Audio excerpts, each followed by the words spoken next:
कल्पना कीजिए आपने अपनी किसी बहुमूल्य वस्तु की गुप्त जानकारी किसी अनजान व्यक्ति को दे दी और फिर उसी अनजान व्यक्ति ने उस वस्तु का हरण कर लिया। अब इस परिस्थिति में किसका दोष है, जानकारी देने वाले का या चोरी करने वाले का? स्पष्ट है, दोनों का। इसी प्रसंग के साथ आदरणीय निर्णायक मंडल एवं मेरे प्रबुद्ध श्रोताओं को मेरा प्रणाम। मैं लावण्या महिला महाविद्यालय की छात्रा आज एक अत्यंत महत्वपूर्ण और समसामयिक विषय डेटा गोपनीयता क्या निष्ठा अभिभ्रम है पर अपने विचार साझा करना चाहती हूँ। 2017 में सर्वोच्च न्यायालय ने के.एस. पुट्टस्वामी बनाम भारत सरकार केस में एक ऐतिहासिक निर्णय दिया।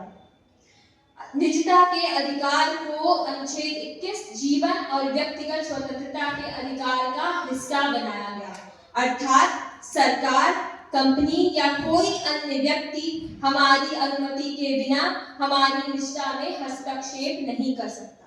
जिसका अर्थ हुआ हमारी निजता में हस्तक्षेप तभी किया जा सकता है जब हमारी अनुमति। आज 21वीं सदी के इस डिजिटल दौर में डेटा को नया तेल अर्थात ईंधन कहा जाता है। क्यों? क्योंकि इसके बिना जीवन अपूर्ण सा लगेगा, गतिहीन सा हो जाएगा। अब समझते हैं कि डेटा क्या है और इसकी गोपनीयता क्यों आवश्यक है। डेटा अर्थात जानकारी। एक समय था जब हमारी जानकारी केवल सरकारी फाइलों तक सीमित थी, पर आज के इस दौर में हमारी लोकेशन, हमारी पसंद नापसंद, यहाँ तक कि हमारी धड़कनों का हिसाब भी एल्गोरिथम के पास है। विशेषज्ञ इसे सर्विलांस कैपिटलिज्म का नाम देते हैं।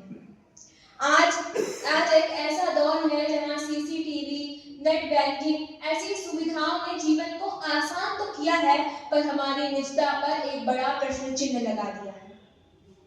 अब सोचें कि यदि इसकी गोपनीयता को हम नियंत्रित नहीं करते हैं तो क्या दुष्परिणाम हो सकते हैं। यह डेटा अपराधियों के हाथ लग सकता है या फिर कंपनियां उपभोगकर्ता की सहमति के बिना इसे बाहरी पक्षों को बेच सकती हैं। और यदि हमारी हर गतिविधि पर किसी की नजर होती है तो इसका अर्थ ये है कि ये हमारी अभिव्यक्ति की स्वतंत्रता का भी हनन करता है।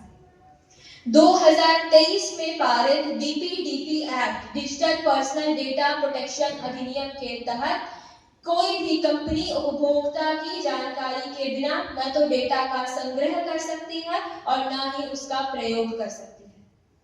पर क्या यही समाधान है? जब बिना विचार किए आई अग्री पर क्लिक कर देते हो, लोकेशन, कॉन्टैक्ट्स, कैमरा की जानकारी अनुमति भी दे देते हो, तो फिर अपनी निजता का उत्तरदायित्व क्यों न स्वयं पर लेते हो? ऐसे में यह प्रश्न जाग उठता है कि क्या हम अपनी पूंजी स्वयं उनको नहीं सौंप रहे? आज ये कहना गलत होगा कि निजता पूर्णता एक भ्रम बन गई है।